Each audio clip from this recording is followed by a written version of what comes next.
नमस्कार विद्यार्थी मित्र आणि मैत्रिणींनो, कौटिल्य आयएस मध्ये तुमचं सगळ्यांचं स्वागत. आज आपण बघणार आहोत ब्लड सर्क्युलेटरी सिस्टीम. आज बघणार आहोत आपण ब्लड सर्क्युलेटरी सिस्टीम म्हणजे मानवी रक्ताभिसरण संस्था.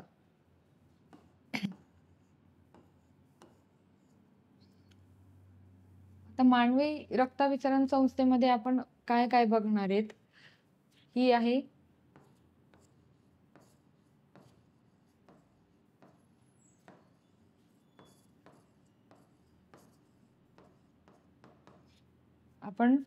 ही आहे ह्यूमन ब्लड सर्क्युलेटरी सिस्टीम. हे आहे हार्टचा पण आपण स्टडी करणार आहोत. त्याच्यानंतर त्याचे जेवढे पण फंक्शन आहेत की काय फंक्शन करतं, आर्टरी झाली, व्हेन झाल्या, कॅपिलरीज झाल्या, त्याच्यानंतर ब्लड व्हेसल झाल्या, त्याच्यानंतर ब्लडचं काय वर्क आहे. आता आपण बघतो सेल जे आहेत, सेलचं कशामध्ये रूपांतर होतं. सेल काय करतात, टिश्यू मध्ये हे करतात. टिश्यूचं कशामध्ये हे होतं, ऑर्गन मध्ये. आणि ऑर्गन पासून मग काय तयार होत असते, सिस्टीम. ऑर्गन पासून काय तयार होत असते, सिस्टीम. सेल पासून टिश्यू होतं, टिश्यू पासून ऑर्गन होतात आणि ऑर्गन पासून होतं ते सिस्टीम. आता सिस्टीम आपण जर बघितलं तर सिस्टीम मध्ये आपण 6 सिस्टीम अभ्यासणार आहोत. एक आहे ब्लड सर्क्युलेटरी सिस्टीम, त्याच्यानंतर आहे रेस्पिरेटरी सिस्टीम, त्याच्यानंतर बघणार आहेत ह्यूमन स्केलेटन सिस्टीम बघणार आहेत, स्केलेटन सिस्टीम. त्याच्यानंतर रिप्रोडक्शन सिस्टीम बघणार आहेत,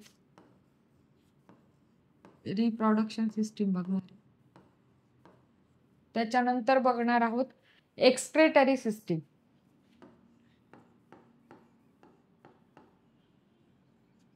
अशा सिस्टीम आपण बघणार आहोत.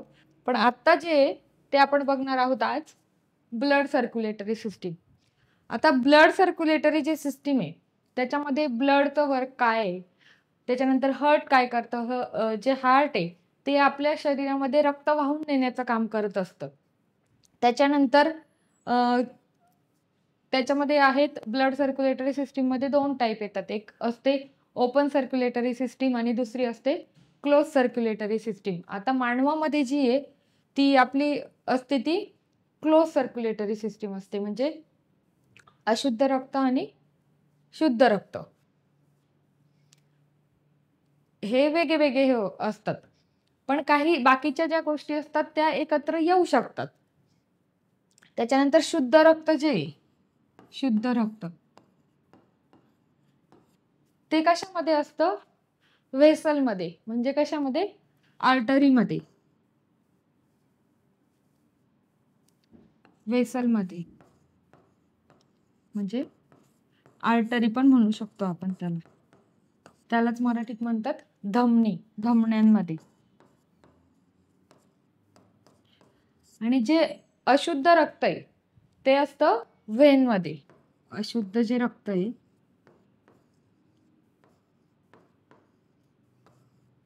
ते कशामध्ये, व्हेन मध्ये.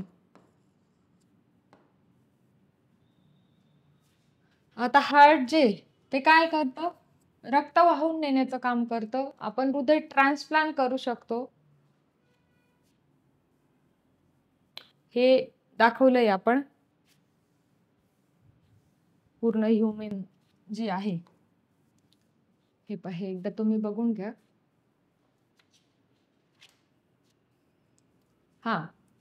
त्याच्यानंतर जी ब्लड सर्क्युलेटरी सिस्टीम आहे ती कोणी आणली, तर ती आहे विल्यम कार्वे.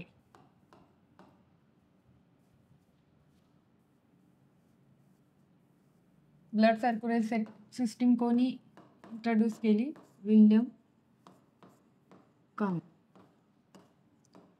त्याचा जो स्टडी आहे, ब्लड सर्क्युलेटरी सिस्टीमचा जो स्टडी आहे, त्याला काय म्हणतात? स्टडी ऑफ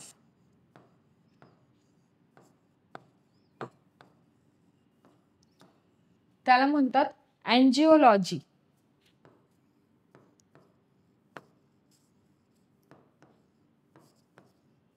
त्याला काय म्हणतात? अँजिओलॉजी म्हणतात. हे तुम्हाला वन लाइनरला विचारू शकतात, म्हणून एक माहिती असावी म्हणून सांगितलं.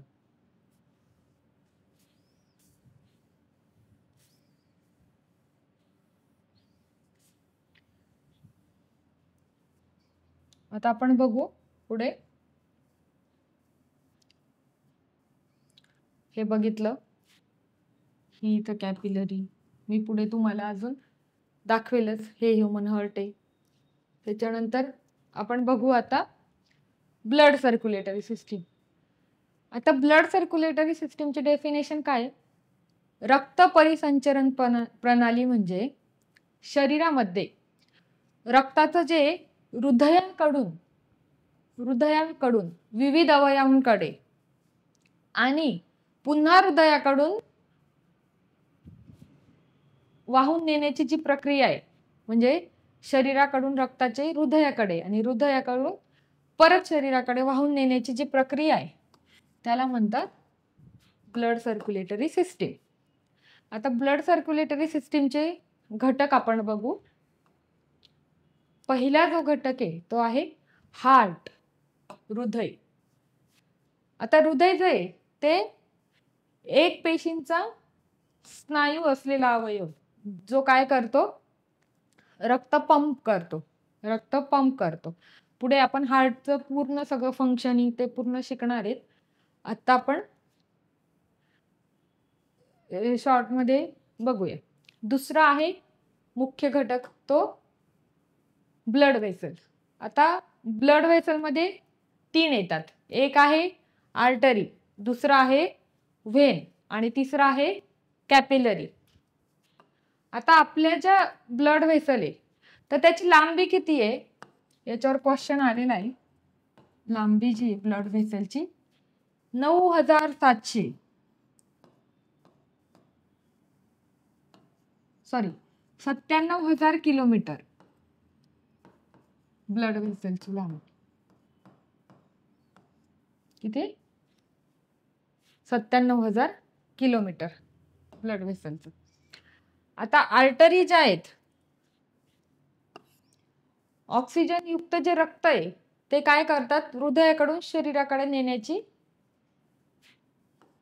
हृदयातून शरीराकडे नेण्याची जी क्रिया आहे ती करतात. आता आर्टरी ह्या काय आहेत? ऑक्सिजन युक्त आहे. पण याला अपवाद म्हणून एक पल्मनरी जी आर्टरी आहे ती अशुद्ध रक्त वाहून नेण्याचं काम करते. अपवाद जर आपण म्हटलं, पल्मनरी आर्टरी,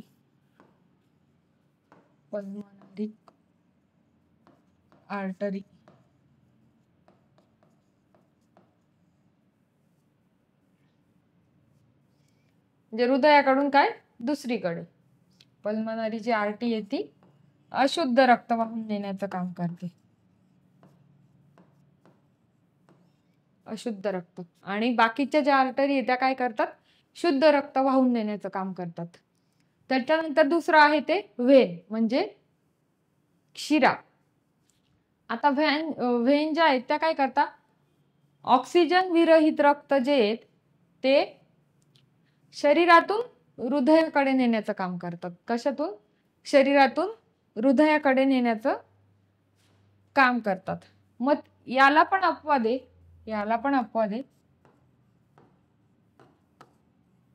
पल्मनरी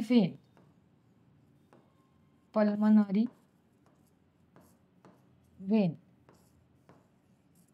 आपण आता जो बीपी असतो, आपल्या शरीरात बीपी मोजतो, तर तो बीपी कशामध्ये मोजला जातो? म्हणजे आर्टरीमध्ये. तिसरं आहे ते कॅपिलरी. काय करतात? धमनी आणि शिरा यांना जोडणाऱ्या अतिसूक्ष्म वाहिन्या म्हणजे काय? कॅपिलरी आहेत.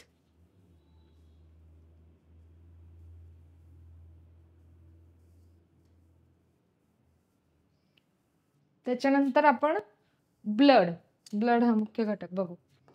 आता रक्त जे आहे ते काय करतं, शरीरभर पोषण द्रव्य पुरवतं, त्यानंतर ऑक्सिजन पुरवतं, त्याच्यानंतर हार्मोन आणि अपशिष्ट जे पदार्थ आहे ते वाहून नेण्याचं काम द्रव हे ब्लड करत असतं. त्याच्यात जर घटक म्हटले तर कोणते?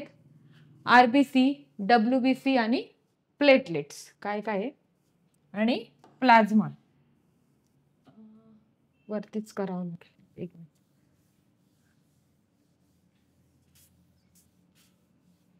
आरबीसी, डब्ल्यूबीसी आणि प्लेटलेट्स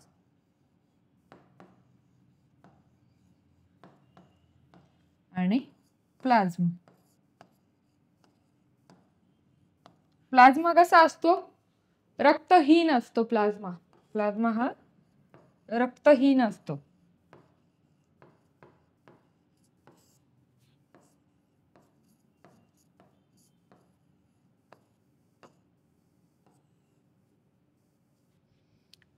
आता आरबीसी, डब्ल्यूबीसी आणि प्लेटलेट्स.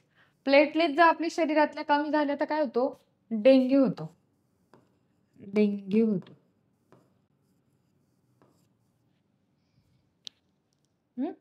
हे झाले ब्लडचं. त्याच्यानंतर त्याचे प्रकार बघूया आपण. आता प्रकारामध्ये पहिलं जे ते काय? फुफ्फुसीय परिसंचरण म्हणजे पल्मनरी सर्क्युलेशन. जे पल्मनरी सर्क्युलेशन आहे त्याच्यामध्ये काय आहे? हृदय आणि फुफ्फुस म्हणजे ऑक्सिजन घेणे आणि कार्बन डायऑक्साईड टाकणे. ऑक्सिजन काय करतात? घेतात आणि कार्बन डायऑक्साईड जे आहेत ते सोडतात. त्याला काय म्हणतात? Pulmonary circulation. त्याच्यानंतर दुसरी आहे सिस्टमॅटिक सर्क्युलेशन, प्रणालीय परिसंचरण. तुम्हाला मागे पण मी म्हटलं की इंग्लिशमध्ये जास्तीत जास्त लक्षात ठेवण्याचा प्रयत्न करायचा, थोडं सोपं जातं. त्याच्यानंतर आहे हृदय ते हृदयाकडून संपूर्ण शरीराकडे म्हणजे ऑक्सिजन युक्त जे रक्त आहे ते शरीरभर पाठवण्याचं काम कोण करतं? Systematic circulation. आता आपण तुम्हाला होमवर्क आहे, होमवर्क चार्ट बनवायचा आहे प्रकारांचा ब्लडचे. ओके, त्याच्यामध्ये लिहायचं आहे. आता पल्मनरी सर्क्युलेशन, सिस्टमॅटिक सर्क्युलेशन, पुढे जे येईल ते काय करतं बाबा? हे हृदय ते फुफ्फुस, हृदय ते संपूर्ण शरीर, हे काय करतात? ऑक्सिजन घेतात, कार्बन डायऑक्साईड सोडतात आणि हे काय करतात? ऑक्सिजन युक्त जे रक्त असतं ते पूर्ण शरीरभर पसरवतात. आता यांचं आपण कार्य जर बघायचं झालं तर कार्य काय आहे? शरीराच्या प्रत्येक भागापर्यंत ऑक्सिजन आणि पोषण द्रव्य पोहोचवण्याचं काम रक्त करत असतं. संपूर्ण शरीरभर ऑक्सिजन आणि जे पोषण द्रव्य असतं ते वाहून नेण्याचं काम कोण करत असतं? तर ते ब्लडचं कार्य आहे. दुसरं जे आहे अपायकारक द्रव्यांचं जे उत्सर्जनासाठी वाहतूक करतात, उत्सर्जनासाठी. त्याच्यानंतर आपल्या शरीरातलं तापमान आणि पीएच, आपल्या शरीरातलं तापमान आणि पीएच नियंत्रित ठेवतात. त्याच्यानंतर रोगप्रतिकारक पेशींची वाहतूक करतात, रोगप्रतिकारक यांची वाहतूक करत असतात. आता आपल्या शरीरामध्ये ब्लड किती असतं? आपल्या शरीरामध्ये ब्लड किती असतं? ह्यूमन जे त्याच्यामध्ये 5 लिटर असतं. किती? 5 लिटर. त्याच्यानंतर पीएच किती असतो त्याचा? 7.3 35 टू 7.45. त्याच्यानंतर स्पेसिफिक ग्रॅव्हिटी जी आहे, स्पेसिफिक ग्रॅव्हिटी ती आहे 1.035 टू 1.075. ओके. ब्लड आपल्या शरीरात किती पाहिजे? 5 लिटर. त्याच्यानंतर पीएच जो आहे तो किती आहे? 7.35 टू 7.45. आणि जी स्पेसिफिक ग्रॅव्हिटी ती 1.035 टू 1.075.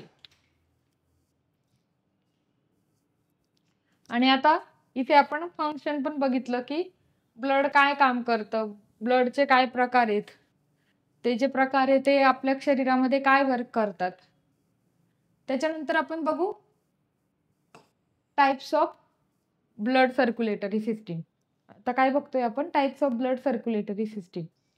आता ब्लड सर्क्युलेटरी सिस्टीमचे खरं तर किती प्रकार आहेत?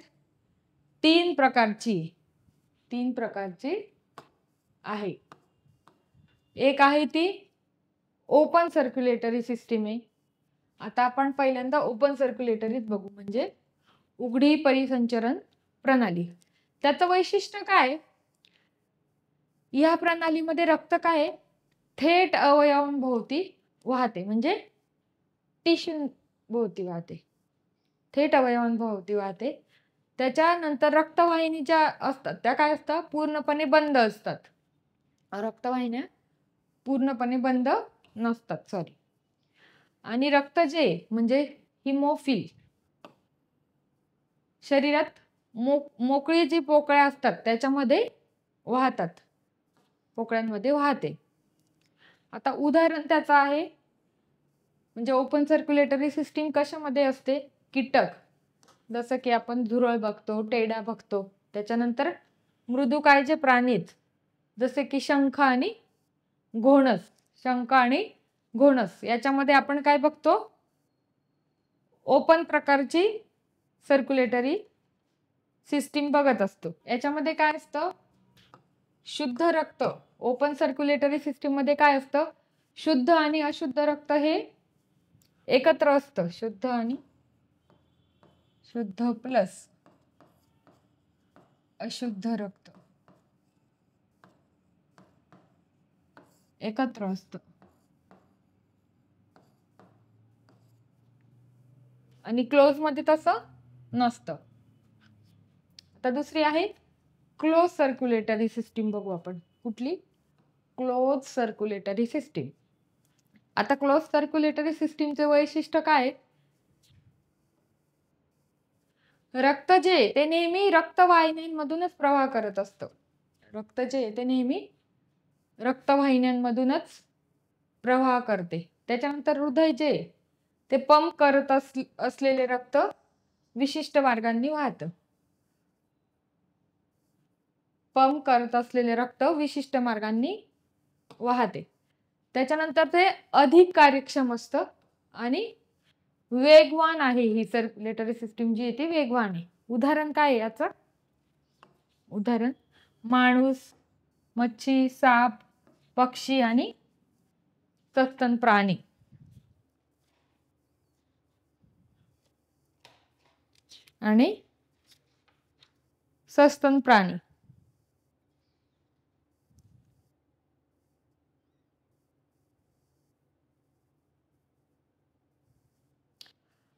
आणि याच्यामध्ये कसं असतं? शुद्ध रक्त जे शुद्ध रक्त प्लस अशुद्ध रक्त, सॉरी, शुद्ध रक्त आणि अशुद्ध रक्त हे वेगळे असतं. कारण की आपण बघितलं क्लोज सर्क्युलेटरी सिस्टीम मध्ये हे काय असतं? एकत्र असतं, पण याच्यामध्ये हे वेगळं असतं. आता शुद्ध रक्त हे कशामध्ये असतं? आर्टरीमध्ये. आणि अशुद्ध रक्त जे ते कशामध्ये? व्हेन मध्ये असतं.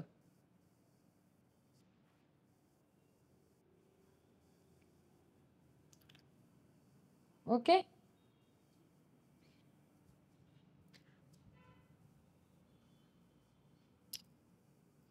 हे झाले उदाहरण बघितले आपण क्लोज सर्क्युलेटरी सिस्टीमचे.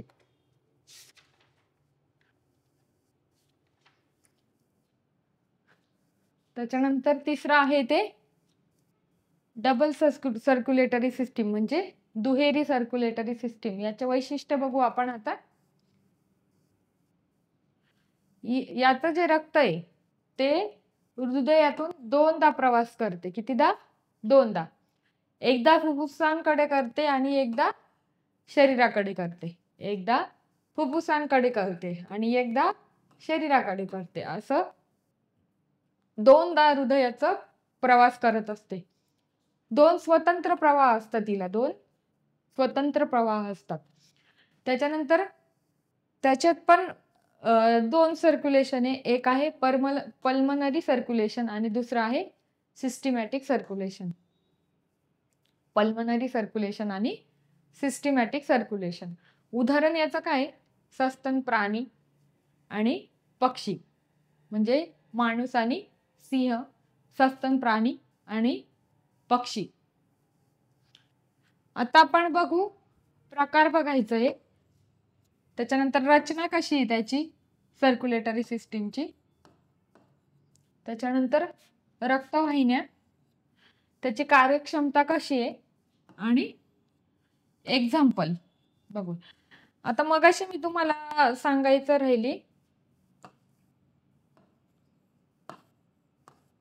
जो ब्लड आहे, ब्लड जे म्हणजे रक्ताच्या स्टडीला काय म्हणतात? Haematology, study of blood.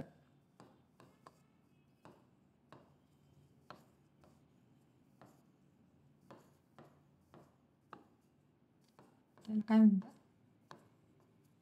Haematology.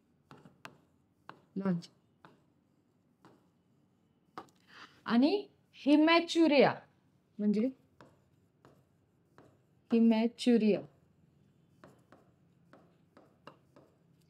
हिमॅच्युरियामध्ये काय येतं असतं? हा रक्ताचाच कॅन्सर आहे. रक्ताचा कॅन्सर होतो म्हणजे युरिन मधून ब्लड बाहेर पडतं. युरिन मधून ब्लड बाहेर पडतं, बाहेर येते. याच्यावर क्वेश्चन येऊ शकतो. स्टडी ऑफ ब्लडला काय म्हणतात? हिमॅटोलॉजी. आणि हिमॅच्युरिया म्हणजे काय? युरिन मधून रक्त बाहेर पडणे, त्याला काय म्हणतात? हिमॅच्युरिया. आता आपण बघू जी उघडी आहे, ओपन, क्लोज आणि डबल. आता आपण बघू जी दिसतंय ना प्रकार. जो ओपन जी सर्क्युलेटरी सिस्टीम आहे तिचा प्रकार, रचना जी आहे ती कशी आहे? सोपी आहे. त्याच्यानंतर रक्तवाहिन्या त्याच्या कसं आहे? अपूर्ण आहेत. कार्यक्षमता कसं आहे तिची? कमी आहे. उदाहरण त्याचं द्यायचं झालं तर काय? झुरळ म्हणजे शुद्ध आणि अशुद्ध रक्त यांचं एकत्र असतं. त्याच्यानंतर क्लोज जी सर्क्युलेटरी सिस्टीम आहे त्याची जी रचना आहे ती कशी आहे? जटिल प्रकारची आहे. आणि रक्तवाहिन्या कशा आहेत? पूर्ण प्रकारच्या आहेत. आणि कार्यक्षमता कशी आहे त्याची? जास्त आहे. उदाहरण कसं आहे? आपणच, माणूस. जी डबल सर्क्युलेटरी सिस्टीम आहे त्याची रचना कशी आहे? अति जटिल आहे. त्याच्यानंतर रक्तवाहिन्या कशा आहेत? त्यांच्या पूर्ण आहेत. रक्तवाहिन्या पूर्ण आहेत. कार्यक्षमता कशी आहे? अति जास्त आहे. आणि उदाहरण काय त्याचं? सस्तन प्राण्यांमध्ये असते. याचं बघितलं आपण हृदयाकडून फुफ्फुसाकडे, फुफ्फुसाकडून शरीराकडे, असं दोघी प्रकारे ती करत असते डबल. आता रक्त आपले शुद्ध कोण करत असतं? फुफ्फुस.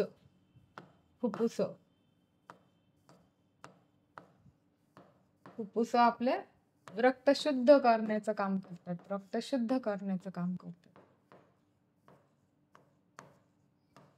रक्त शुद्ध करण्याचं काम कोण करतं? फुफ्फुस करत असतं.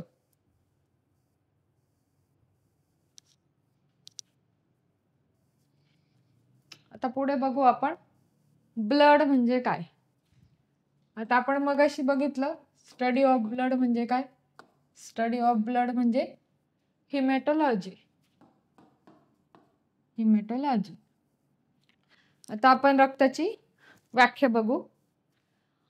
रक्त हा काय शरीरामधील एक महत्वाचा द्रव आहे जो विविध जीवनावश्यक कार्यासाठी जबाबदार आहे. शरीरातील सर्व अवयवांपर्यंत काय करतो? ऑक्सिजन, पोषण द्रव्ये आणि हार्मोन पोहोचवतो आणि अपशिष्ट पदार्थ परत आणत असतो. हे कोणाचं काम आहे? रक्ताचं काय काम. आता रक्ताचे जे घटक बघितलं आपण कंपोनंट ऑफ ब्लड, तर ते काय दोन मुख्य भागांपासून बनलेले असतात.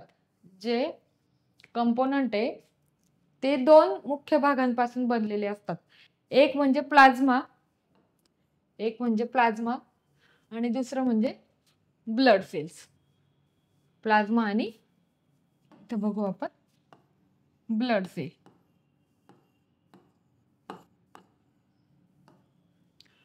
आता प्लाझ्मा कसा असतो? रक्तहीन असतो, म्हणजे त्याला रक्तहीन असतो. त्याच्यानंतर पिवळसर द्रव भाग असतो त्याचा. कसा असतो? पिवळसर द्रव भाग असतो. सुमारे 55% रक्त हा प्लाझ्मा मध्ये असतं. 55% जे असतं ते कशामध्ये असतं? प्लाझ्मा मध्ये असतं. 55% जे रक्त असतं ते प्लाझ्मा मध्ये असतं. आणि ब्लड सेल मध्ये किती असतं? ब्लड सेल मध्ये 45% असतं. आता हे जे 55% इथे दिलेलं आहे, याच्यामध्ये पण आपण डिवाइड करावं लागेल आपले. 90% जे होते वॉटरचे, त्याच्यानंतर 7% काय प्रथिन आहेत आणि 3% जे होते काय असेंद्रिय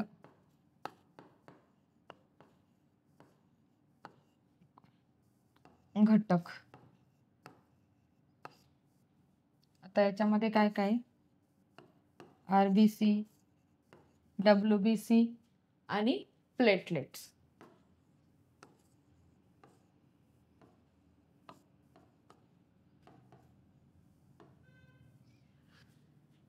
आता इथे आपण दाखवले प्लाझ्मा हा काय रक्तहीन आहे, पिवळसर द्रव आहे, त्याचा भाग आहे. सुमारे 55% रक्त हे प्लाझ्मा मध्ये असतं. त्याच्यामध्ये पण यात पाणी जे आहे ते 90% असतं. त्याच्यानंतर 7% ते प्रथिने असतात आणि 3% जे ते असेंद्रिय घटक असतात. प्रथिने, ग्लुकोज, क्षार, हार्मोन इत्यादी असतात. पोषण द्रव्यांची आणि अपशिष्ट पदार्थांची व हार्मोनची काय करतात? वाहतूक करतात. आता आपण याच्यामध्ये बघू ब्लड सेल्स, तर आपण पुढच्या स्लाइड मध्ये बघू. आता बघू आपण हे जे 7% आपण बघितलं, 3% काय? 3% असेंद्रिय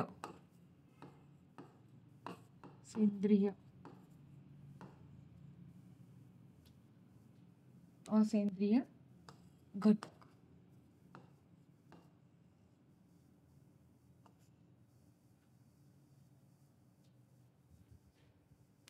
आता असेंद्रिय घटकामध्ये काय असतं?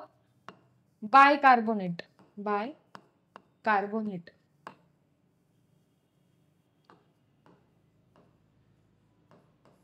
म्हणजे काय? HCO3. बायकार्बोनेट म्हणजे HCO3. बायकार्बोनेट म्हणजे काय? HCO3. हे बायकार्बोनेट आपलं काय करत असतात? रक्तातील जे pH आहे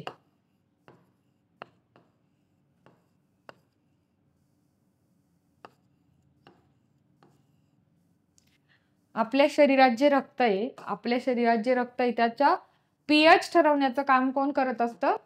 बायकार्बोनेट करत असतं. आपल्या शरीरातील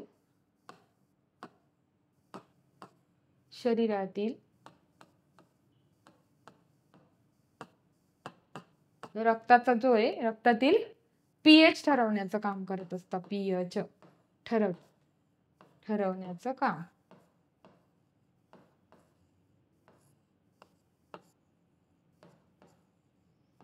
हे कोण करत असतं? बायकार्बोनेट करत असतं.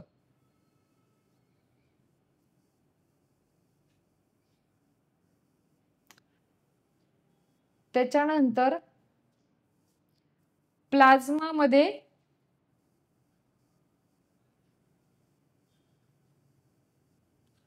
व्हिटॅमिन के ते काय करतं? रक्त गोठण्याचं काम करत असतं. रक्त गोठण्याचं काम करत असतं. गोठण्याचं काम.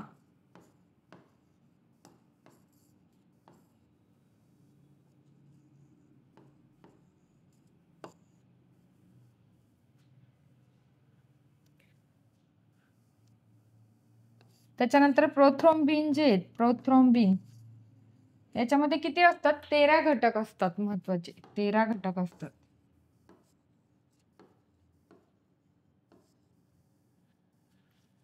आता याच्यामध्ये असतं ग्लोब्युलिन, अल्ब्युमिन आणि प्रोथ्रोम्बिन. ग्लोब्युलिन, अल्ब्युमिन आणि प्रोथ्रोम्बिन. त्याच्यानंतर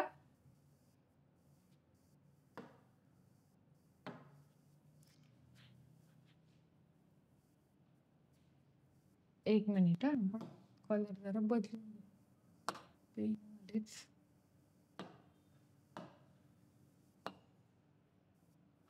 हा जास्त तुम्हाला बेटर दिसतोय. त्याच्यानंतर आपण बघू ब्लड सेल्स. हे आपण बाजूला ठेवून देऊया. ब्लड सेल्स मध्ये काय काय आहे? आरबीसी आहेत, त्याच्यानंतर डब्ल्यूबीसी आहेत, आणि प्लेटलेट्स.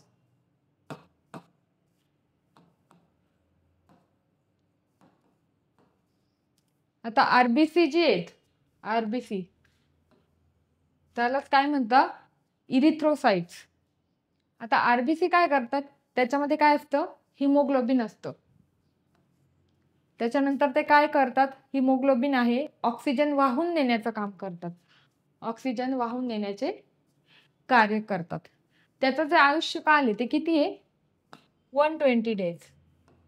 120 डेज आहे. आणि ते कशामध्ये हे करतात? ते स्प्लीन मध्ये विकसित होतात.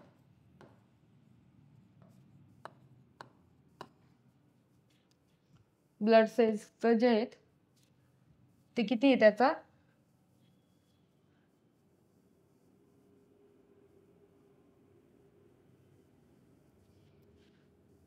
ब्लड सेल्स मधलं जे आरबीसी आहेत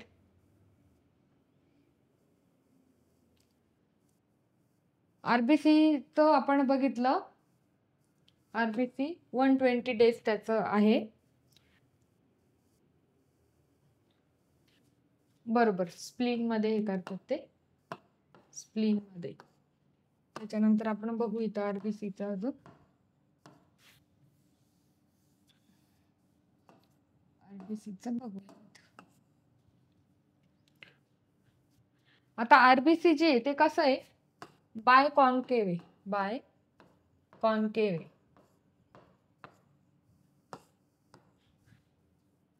त्याच्यामध्ये केंद्रक आहे का? केंद्रक नाही. केंद्रक नसतो.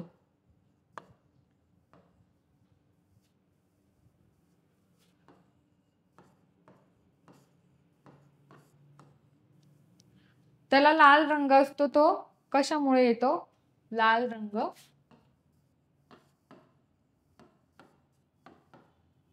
लाल रंग त्याला कशामुळे येतो? हिमोग्लोबिन मुळे येत असतो. हिमोग्लोबिन मुळे लाल रंग येत असतो. आणि तो लाल रंग कशामुळे होतो?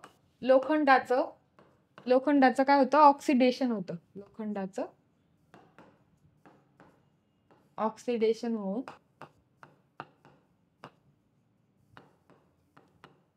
त्याचा लाल रंग प्राप्त होतो त्याला. हिमोग्लोबिन जो आहे, हिमोग्लोबिन याच्यामध्ये किती आहे? 4 आयन आहेत. 4 आयन आणि 4 प्रोटीन पण आहेत. 4 प्रोटीन देखील आहेत त्याच्यामध्ये.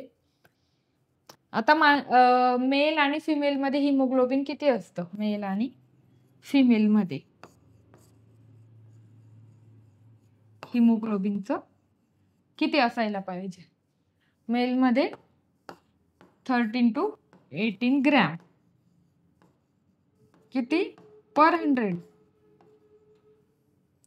Gram ml. आणि जे फिमेल आहे त्याच्यामध्ये मेलपेक्षा कमी असतं. म्हणजे किती आहे? 11.5 to 16.5. आता आपल्या शरीरात जर हिमोग्लोबिन कमी राहिलं तर काय होतं? आणि हिमोग्लोबिन जास्त असलं तर काय होतं? हिमोग्लोबिन जर कमी असलं तर होतो ॲनेमिया. काय होत असतो? ॲनेमिया होत असतो. आणि जर हिमोग्लोबिनचं प्रमाण जास्त असलं, तर काय होतं? पॉलिसायटेमिया होत असतो. पॉलिसायटेमिया आजार होत असतो. हे झालं आरबीसीचं. आता आपण आरबीसी मध्ये काय काय बघितलं? आरबीसी ला अजून काय नसतं? न्यूक्लियस नसतो.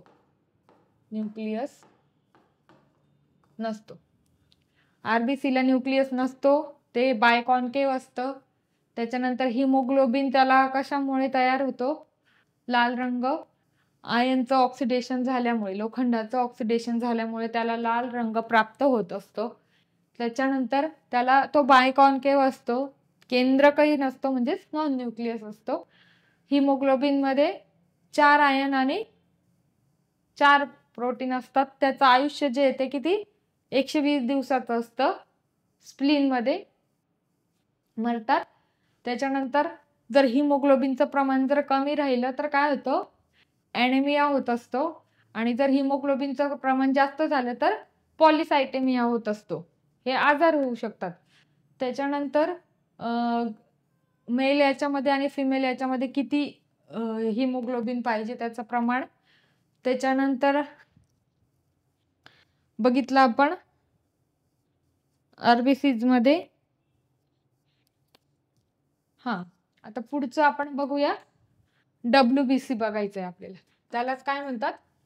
ल्युकोसाइट्स. आरबीसी ला आपण काय म्हणतो? इरिथ्रोसाइट्स. आता आपण बघू WBC बघू.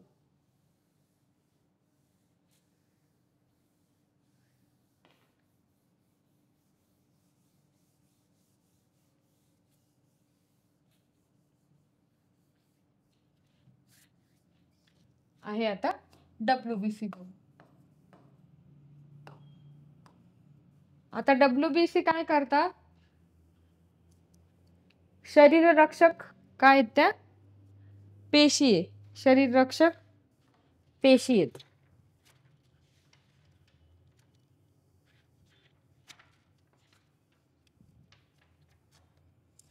WBC लाच काय म्हणता माहिती का? सैनिकी पेशी पण म्हणतात त्यांना. सैनिकी पेशी पण म्हणतात त्यांना. सैनिकी पेशी म्हणतात. शरीर रक्षक पेशी असतात आणि त्यांचं कार्य काय आहे? जंतूंशी लढण्याचं कार्य करतात ते WBC. आणि विविध प्रकार आहेत त्याचे. काय? न्यूट्रोफिल, त्याच्यानंतर लिम्फोसाइट्स आणि मोनोसाइट. हे त्याचे काय आहेत? प्रकार आहेत. आता WBC जे आहेत त्याचे दोन प्रकार आहेत. एक आहे ग्रॅन्युलोसाइट्स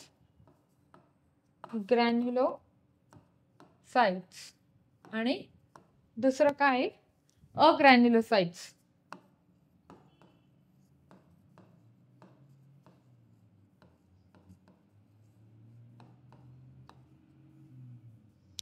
आता याच्यामध्ये आहे न्यूट्रोफिल्स, बॅसोफिल्स इथं आहे, आणि तिसरं आहे ते ऍसिडोफिल आणि बॅसोफिल. त्याच्यानंतर अग्रॅन्युलोसाइट मध्ये आहे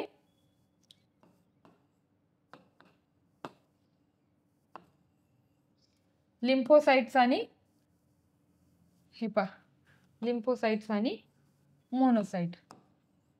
लिम्फोसाइट आणि मोनोसाइट.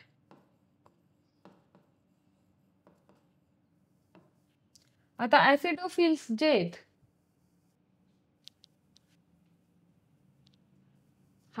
अजून एक राहिलं ऍसिडोफिल्स.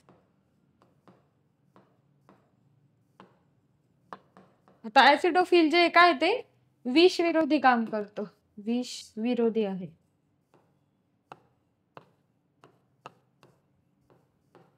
विष विरोधी येते. त्याच्यानंतर बॅसोफिल जे ते काय करतात? हिस्टॅमाइन. बॅसोफिल जे ते काय करतात? हिस्टॅमाइन आणि हिपॅरिन. आपल्या रक्तामध्ये जे असतं हिस्टॅमाइन हिपॅरिनचं काय करत असतात? वहन करण्याचं काम कोण करत असतात? बॅसोफिल्स करत असतात. ओके. त्याच्यानंतर अग्रॅन्युलोसाइट्स जे आपण बघितले, अग्रॅन्युलोसाइट्स मध्ये काय बघितलं? लिम्फोसाइट आणि मोनोसाइट. इथे आपण आता बघू लिम्फोसाइट आणि हे दिसतंय तुम्हाला, लिम्फोसाइट आणि मोनोसाइट. लिम्फोसाइट आणि मोनोसाइट. आता लिम्फोसाइट जे ते काय आहे? सर्वात लहान आहे. सर्वात लहान आहे. ते कशामध्ये वाढतात? बोन मॅरो मध्ये. बोन मॅरो मध्ये.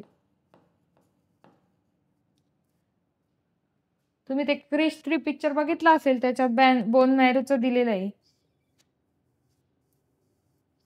त्याच्यानंतर मोनोसाइट्स जे आहेत ते काय आहे? सर्वात मोठे. सर्वात मोठे. सर्वात काय आहे? मोठे. विकसन कशामध्ये करतात त्याचं? थायमस. थायमस मध्ये विकसन करत असतात. काय असतात? स्कॅव्हेंजर आणि मायक्रोफेज.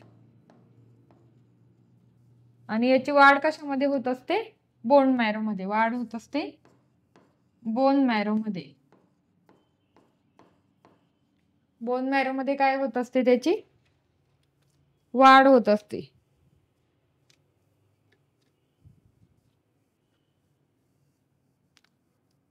WBCचं जर प्रमाण वाढलं, WBCचं जर प्रमाण वाढलं तर काय होत असतो? ल्युकोमिया होत असतो. त्यालाच काय म्हणतो आपण? Blood cancer.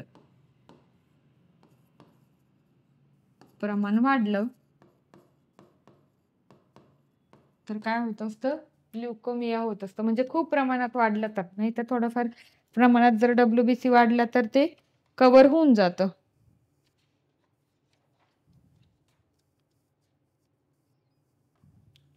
आता आपण पुढचं बघू, प्लेटलेट्स. प्लेटलेटला काय म्हणतात? थ्रोम्बोसाइट्स. थ्रोम्बोसाइट्स तो काय करतात? रक्त गोठण्याचे कार्य करतात. म्हणजे कोण? विटॅमिन के आणि सी सुद्धा, विटॅमिन सी सुद्धा. आपण म्हणतो ना स्कर्वी रोग, स्कर्वी रोग जो क्लॉटिंग म्हणजे कोएग्युलेशनचं काम कोण करत असतं? विटॅमिन के आणि विटॅमिन सी.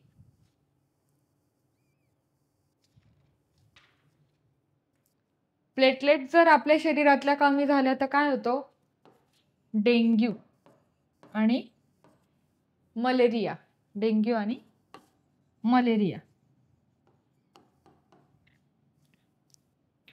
आता प्लेटलेट्स काय करतात? म्हणजे प्लेटलेट्स आपल्याला का महत्वाचे आहे? आता जर जखम झाली आपल्याला तर रक्तस्राव थांबवण्याचं काम ते कोण करत असतं? ते प्लेटलेट्स करत असतं. आता आपण पुढचं बघूया. हे आपण बघू types of blood cells. Types of blood cells इथे तुम्हाला दाखवलंय, तर त्याच्यात एकदा बघून घ्या कसे दिसतात त्या.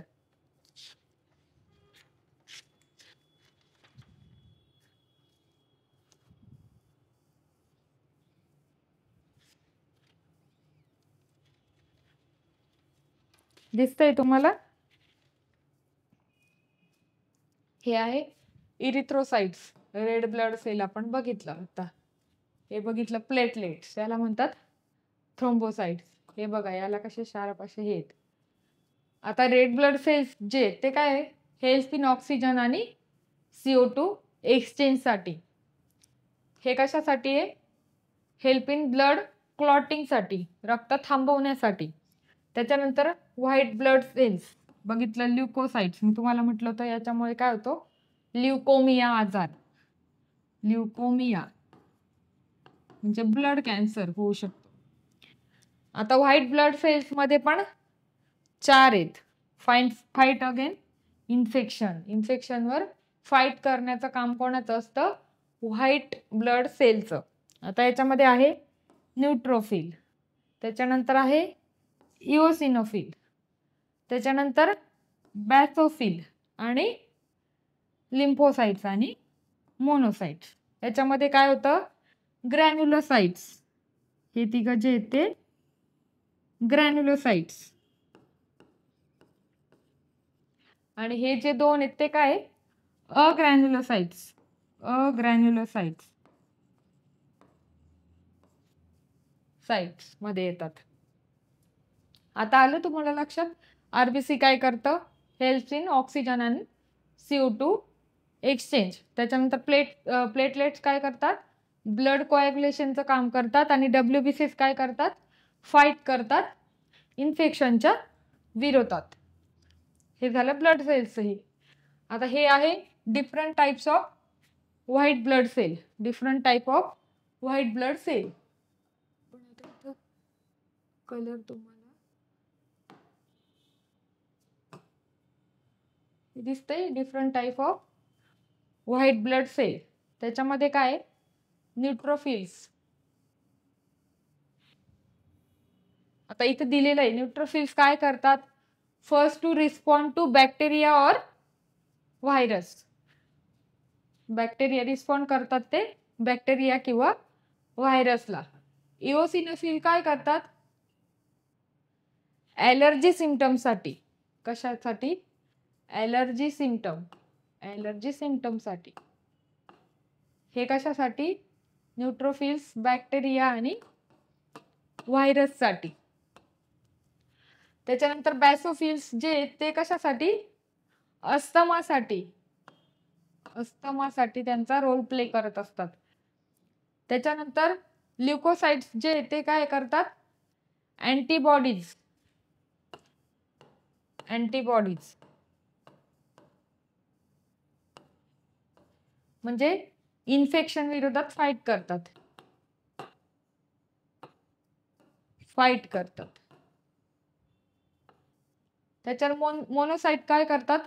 Clean up the dead cells. Monocyte काय करतात? क्लीन करतात. कोणाला? Dead cell, clean up the dead cell. त्याच्यानंतर आपण बघू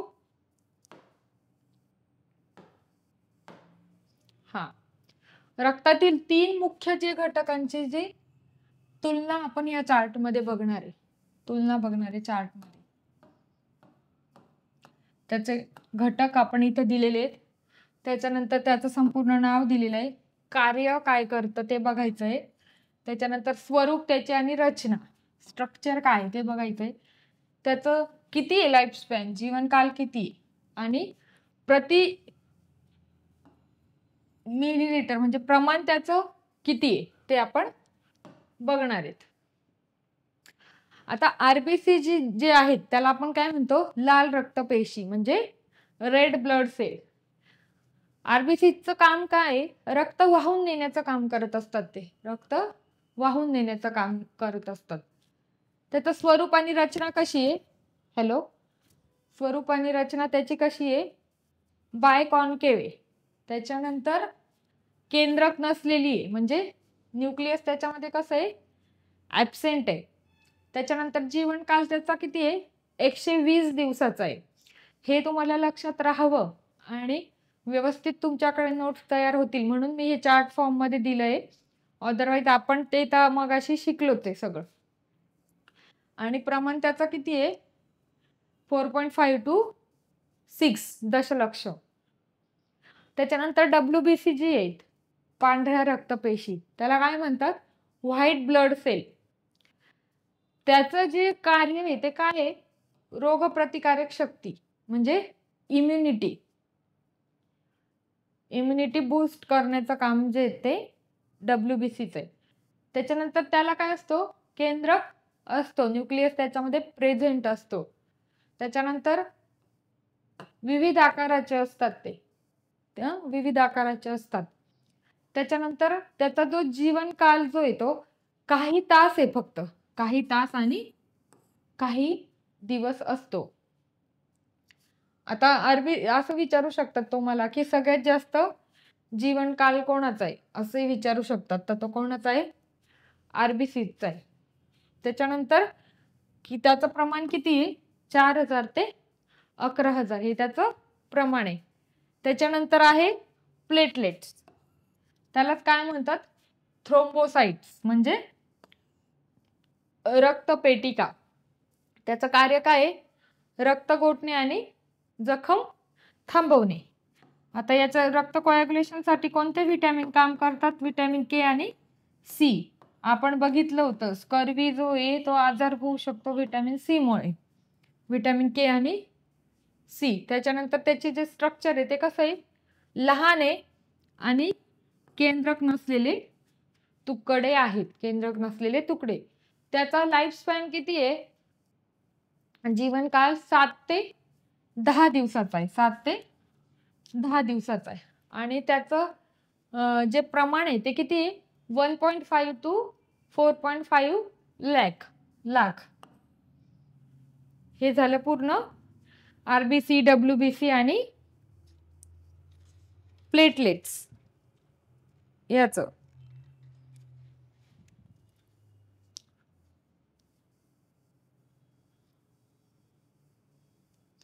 आता आपण बघू types of red blood cell. आरबीसीचे आपण types of red blood cell बघू. आता आरबीसी जी आहे ती साधारण एकसारखेच असतात, म्हणजे एकसारखेच असतात, पण ते विविध परिसंस्थांमध्ये असतात. विविध परिसंस्थांमध्ये त्याचे प्रकार दिसून येतात, ते आपण आता खाली बघूच. आता पहिलं जे येते काय, हिमोग्लोबिन. आता हिम म्हणजे काय, म्हणजे लोहयुक्त घटक, आणि ग्लोबिन म्हणजे काय, प्रथिने, प्रोटीन. ही आपण बघितलं मगाशी, हिमोग्लोबिनचं जर प्रमाण कमी झालं तर काय होतं, ॲनेमिया होतो, आणि जास्त जर वाढलं तर पॉलिसिस्टेमिया होतो. त्याच्यानंतर बिलिरुबिन जर वाढलं, बिलिरुबिन जर आपल्या वाढलं शरीरातलं तर काय होतं, जॉन्डिस म्हणजे पांडुरोग होतो. आणि सायटोक्रोम्स ते काय करतं, पेशींना ऊर्जा देण्यासाठी महत्वाचं असतं. काय होतं, पेशींना एनर्जी देण्याचं काम करत असतं. ते एनर्जी देण्यासाठी महत्वाचं असतं. तो कोण, सायटोक्रोम्स. ह्या टर्म्स तुम्ही लक्षात ठेवा. बिलिरुबिनमुळे काय होतं, वाढलं तर, सायटोक्रोममुळे काय होतं, हिमोग्लोबिन वाढलं तर काय होतं, कमी झालं तर काय होतं. त्याच्यानंतर आपण प्रकार बघू त्याचे, कोणाचे, आरबीसीचे आणि वैशिष्ट्य. पहिलं आहे ते नॉर्मोसाइट्स. हे आतापर्यंत अजून विचारलं नाहीये, पण त्याच्यावर येऊ शकतात समजा मॅच द पेअरला क्वेश्चन, त्याच्यामुळे म्हटलं आपण घेऊन टाकू. नॉर्मोसाइट्सचं वैशिष्ट्य काय, सामान्य आकाराचे व प्रमाणाचे, म्हणजे नॉर्मल आरबीसी असतात. त्याच्यानंतर आहे ते मायक्रोसाइटचं काय वैशिष्ट्य आहे, लहान आकाराच्या आरबीसीज असतात. कशा असतात, लहान आकाराच्या असतात. उदाहरण त्याचं काय, आयर्न डेफिशियन्सी ॲनेमिया. त्याच्यानंतर आहे ते मॅक्रोसाइट म्हणजे काय, तुम्हाला मी मागे म्हटलं होतं मॅक्रो आणि मायक्रो. तर आता मॅक्रो म्हणजे काय, मोठ्या आकाराच्या आरबीसी. ते कशामुळे होतं, व्हिटॅमिन B12 डिफिशियन्सीमुळे, व्हिटॅमिन B12 डिफिशियन्सीमुळे, अभावामुळे होत असतं. त्याच्यानंतरचा आहे तो स्पेरोसाइट्स. कोणतं आहे, स्पेरोसाइट्स. ते कसे असतात, स्पेरो त्याच्या शब्दातच आहे, म्हणजे गोलसर आणि लहान, केंद्रक नसलेले, गोलसर लहान आणि केंद्रक नसलेले म्हणजे स्पेरोसाइट्स. त्याच्यानंतर आहे इलिप्टोसाइट. दीर्घवृत्तकारी आणि अनुवांशिक दोषामुळे म्हणजे जीन, अनुवांशिक दोषामुळे हे होतं. त्याच्यानंतर सिकल सेल, त्यालाच काय म्हणतात, स्क्रकर आरबीसी. त्याचं वैशिष्ट्य काय, चंद्रकोरी सारखे असते, चंद्रकोरीसारखे आणि वाकडे. त्याच्यामुळे काय होऊ शकतं, सिकल सेल ॲनिमिया मध्ये. त्याच्यानंतर आहेत ते टार्गेट सेलवर क्वेश्चन येऊन गेलेला आहे. ते काय असतं, केंद्रात डाग असलेले असतात आणि थॅलेसमिया मध्ये आढळतात. कशात आढळतात, थॅलेसमिया मध्ये आढळतात. आता आपण बघू, जे आरबीसीज आहेत त्याचे 4 मेजर पिगमेंट्स आहे ब्लडमध्ये. आता रंगद्रव्य कोणते कोणते आहेत, स्थळ कुठं आहे त्यांचं, आणि कार्य काय, हे आपण चार्ट मध्ये बघू. रंगद्रव्य कोणते कोणते, हिमोग्लोबिन, मायोग्लोबिन, सायटोक्रोम आणि बिलिरुबिन. हे तुम्हाला पहाटच करायचं आहे. हिमोग्लोबिन जे येते कशामध्ये, आरबीसी मध्ये प्रेझेंट असतं. आणि हिमोग्लोबिन काय करतं, ऑक्सिजन ट्रान्सफर करण्याचं काम असतं त्याच्याकडे, ऑक्सिजन वाहून नेण्याचं काम असतं हिमोग्लोबिनचं. त्याच्यानंतर मायोग्लोबिन कशामध्ये असतं, स्नायूंमध्ये असतं. मायोग्लोबिन हे स्नायूंमध्ये असतं. ऑक्सिजनचं साठवण आणि वितरण करण्याचं काम कोण करतं, मायोग्लोबिन करत असतं. त्याच्यानंतर आहे सायटोक्रोम. ते कशामध्ये असतं, पेशींमधील मायटोकॉन्ड्रियामध्ये प्रेझेंट असतं. कशात, मायटोकॉन्ड्रियामध्ये. आणि ते काय करतं, पेशी श्वसनामध्ये इलेक्ट्रॉन ट्रान्सफर करण्याचं काम करतात. पेशी श्वसनामध्ये इलेक्ट्रॉन ट्रान्सफर करण्याचं काम कोणाचं असतं, ते सायटोक्रोमचं असतं. त्याच्यानंतर आहे बिलिरुबिन. ते कशात होतं, लिव्हर मध्ये तयार होतं, यकृतात तयार होत असतं. आरबीसीच्या नाशानंतर जे तयार होणारे जे पिवळसर रक्तद्रव आणि पित्तामध्ये ते मिसळतं. पित्तामध्ये काय होतं, मिसळतं ते.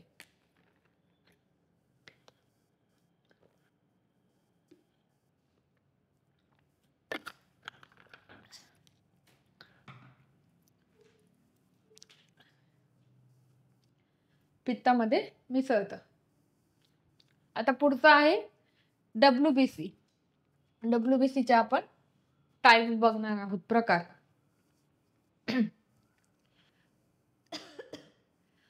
WBC ज्या त्या काय आहे, रोगप्रतिकारक शक्तीसाठी महत्वाचे घटक आहे आणि त्याचे पण किती 2 मुख्य घट पडत असतात. पहिला आहे ते ग्रॅन्युलोसाइट्स आणि दुसरं आहे अग्रॅन्युलोसाइट्स.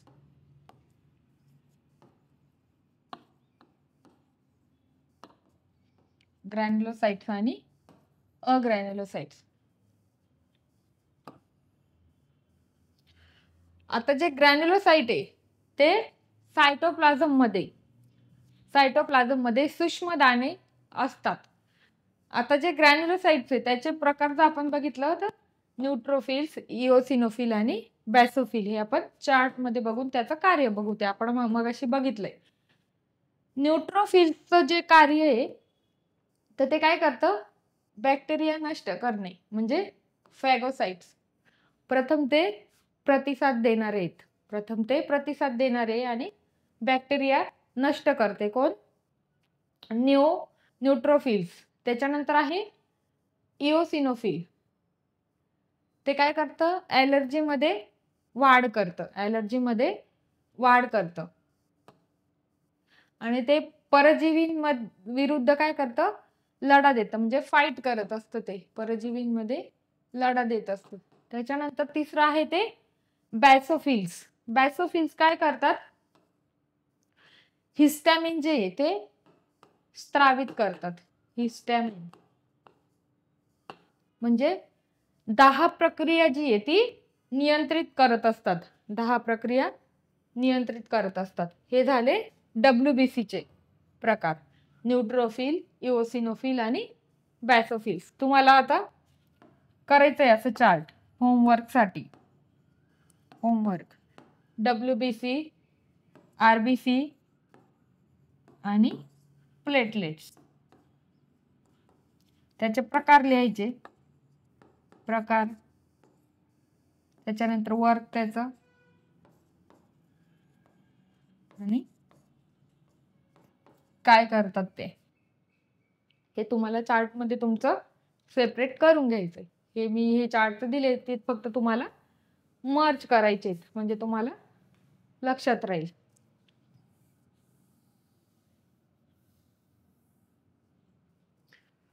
आता पुढचं आपण बघू अग्रॅन्युलोसाइट्स, म्हणजे अदाणेदार पेशी.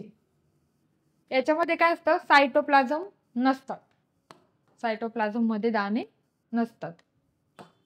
आता ग्रॅन्युलोसाइट्स मध्ये सायटोप्लाझम मध्ये दाणे असतात. आता प्रकार याचे 2च आहे, लिम्फोसाइट आणि मोनोसाइट. आता लिम्फोसाइट काय करतं, अँटीबॉडी आपल्या तयार करत असतं आणि त्याची बी लिम्फोसाइट आणि टी लिम्फोसाइट असे 2 प्रकार पडतात त्याच्यात.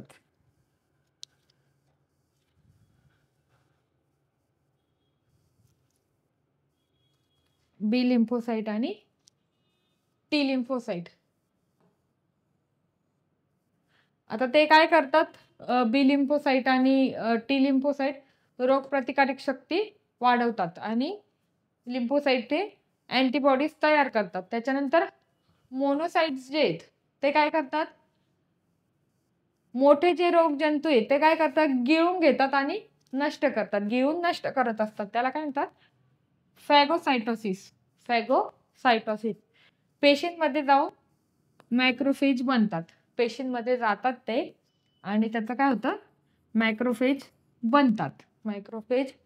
बनतात. आता आपण बघू रंगद्रव्ये आणि म्हणजे पिगमेंट्स इन WBC और असोसिएट कंपाऊंड्स बघू आपण.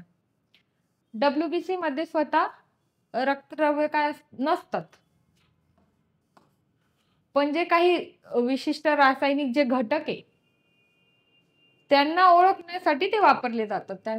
ओळखण्यासाठी वापरले जातात. आता त्याचा आपण वापर बघू आणि माहिती बघू. आता मिथिलीन ब्ल्यू आहे. Methylene blue. मिथिलीन ब्ल्यू कशासाठी आहे हे पण तुम्ही लक्षात ठेवा. येऊ शकता. आजपर्यंत तर नाही आला क्वेश्चन अजून, पण येऊ शकतो. हिस्टॅमाइनवर आलाय, पण बाकीच्या ह्याच्यावर येऊ शकतो. आता मिथिलीन ब्ल्यू कशासाठी वापरला जातो?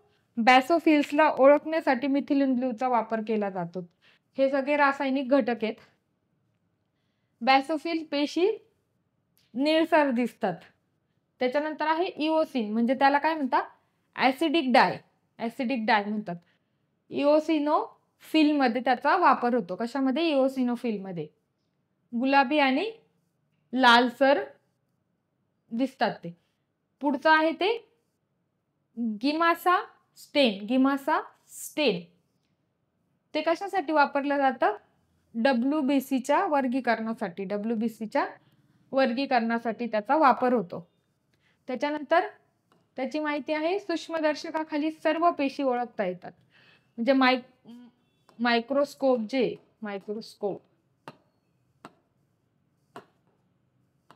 त्याच्या अंडर ऑब्झर्वेशन खाली आपल्याला सगळे सेल बघता येतात की WBCचं वर्गीकरण कसं कसं झालंय ते. त्याच्यानंतर आहे हिस्टॅमाइन. हिस्टॅमाइन काय करतं? बॅसोफिलद्वारे स्त्रवित करत असतं. ॲलर्जिक आणि 10 प्रक्रियेसाठी ते कारणीभूत असतं. पुढचं आहे ते लायझोसोमल एन्झाईम. याच्यावर पण क्वेश्चन आलेला आहे. लायझोसोमल एन्झाईम ते कशासाठी वापरतात? न्यूट्रोफिल्स मध्ये वापरतात. कशामध्ये? न्यूट्रोफिल्स वापरतात. बॅक्टेरियाला ते नष्ट करतात. कोण? लायझोसोमल एन्झाईम्स. एन्झाईम्स तुम्हाला सगळेच करायचे आहेत. एन्झाईम्सवर क्वेश्चन येतातच. इम्पॉर्टंट होते.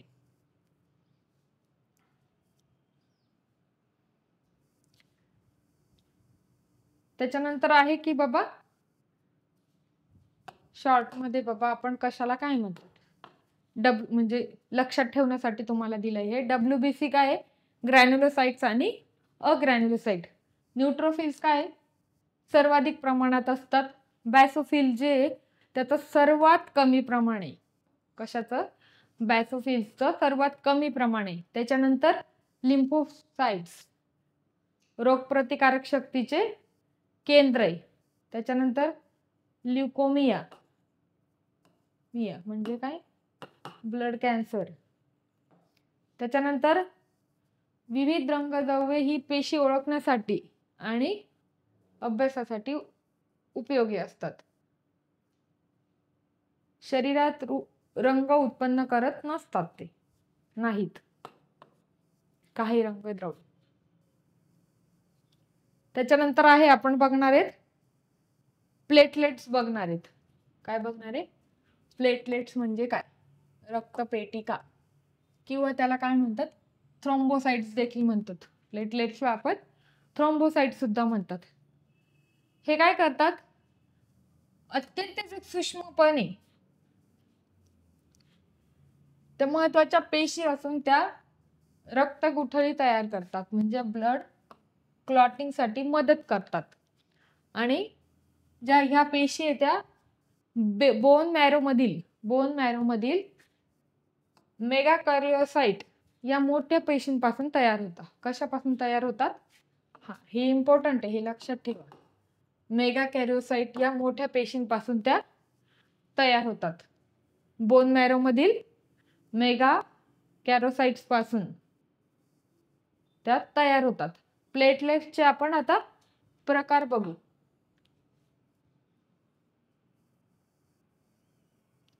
आता प्लेटलेट्स यांचे जे प्रकार आहे ते ॲनाटॉमिकल स्वरूपात जरी नसले तरी कार्य आणि स्थितीनुसार आपण त्याचं वर्गीकरण बघणार आहे.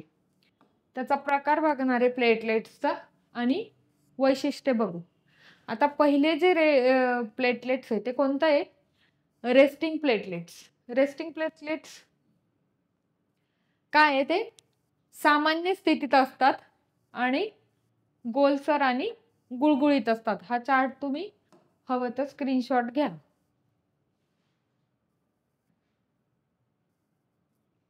ओके, गोलसर गुळगुळीत असतात. त्याच्यानंतर दुसरं आहे ते ऍक्टिव्हेटेड प्लेटलेट्स. जखमेच्या ठिकाणी ते सक्रिय होतात आणि शिंगासारखे प्रोजेक्शन येतात. शिंगासारखे त्याचे प्रोजेक्शन येतात. क्लॉटिंग मध्ये ते भाग घेतात. त्याच्यानंतर तिसरं आहे ते यंग प्लेटलेट्स. त्यालाच काय म्हणतात? रेटिक्युलेटेड प्लेटलेट्स. नुकतेच तयार झालेले असतात.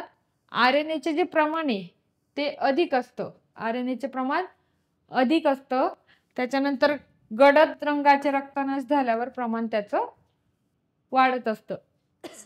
गडद रंगाचं रक्तनाश झाल्यावर त्याचं प्रमाण वाढत असतं.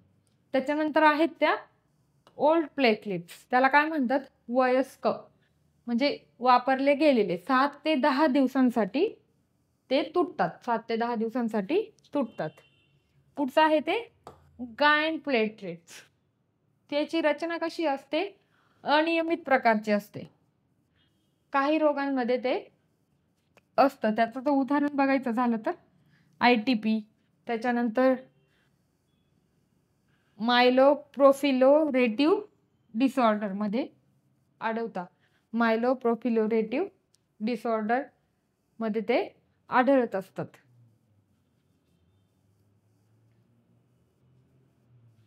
आता आपण बघू रक्तपेटिका जे ते महत्वाचे घटक आणि त्याच्या क्रिया काय काय आहेत.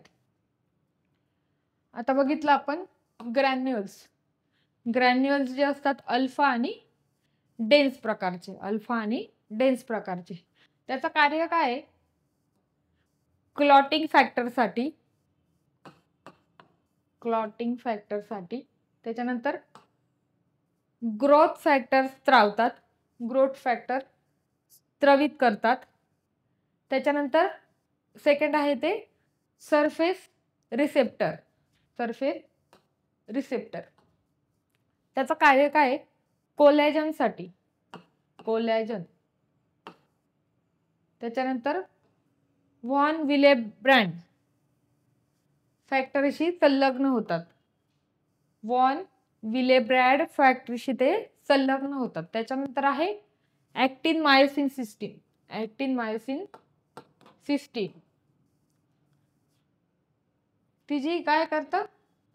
कॉन्ट्रॅक्टिव्हिटीसाठी, आकुंचन पावण्यासाठी त्याचा वापरतात आणि क्लॉट घट्ट करते ते. आता काही महत्वाचे जे रोग आहे आणि परिस्थिती ते आपण बघू. म्हणजे रोग बघू, स्थिती त्याची काय आणि परिणाम काय. थ्रोम्बोसाइटोपेनिया याचे परिणाम काय? प्लेटलेट्स कमी होतात. सायटोपेनियामुळे काय होतं? प्लेटलेट्स कमी होतात आणि रक्तस्राव होण्याचा धोका असतो. दुसरा आहे तो थ्रोम्बोसायटोसिस. पहिला आहे सायटोपेनिया आणि दुसरा आहे थ्रोम्बोसायटोसिस. आता थ्रोम्बोसायटोसिस मध्ये काय असतं? प्लेटलेट्स जास्त असतात. थ्रोम्बोसायटोपेनियामध्ये प्लेटलेट्स काय असतात? कमी असतात. याच्यामध्ये काय करतात? रक्त जे ते काय म्हणतात, कोॲग्युलेशन घोटण्याचा धोका असतो. रक्त गोठण्याचा धोका असतो. त्याच्यानंतर ITP म्हणजे काय? असे तुम्हाला देतात आणि त्याचा लॉंग फॉर्म पण विचारतात. आता ITPचं काय? आयडोपॅथिक थ्रोम्बोसाइटोपेनिया प्युरपुरा. ओके, ते काय करतात? रोगप्रतिकारक शक्ती प्लेटलेटने नष्ट करते. आणि चौथा आहे ते डेंग्यूने काय होतं?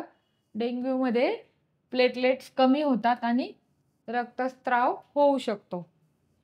हे झालं कारण कोणाचे?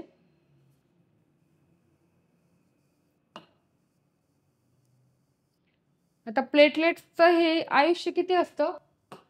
7 ते 10 दिवसाचं. तयार होतात त्या कशामध्ये? बोन मॅरो मध्ये. आणि बोन मॅरो कशापासून तयार होतो ते? मेगा कॅरिओटिक सेल पासून. त्याच्यानंतर प्लेटलेट्सचं कार्य काय? रक्तगुठळी तयार करणे आणि क्लॉटिंग फॅक्टर स्त्रवित करते. क्लॉटिंग फॅक्टर स्त्रवित करते. क्लॉटिंग मध्ये काय होतं? कॅल्शियम प्लस विटॅमिन के. कॅल्शियम आणि विटॅमिन के महत्वाचे असतात.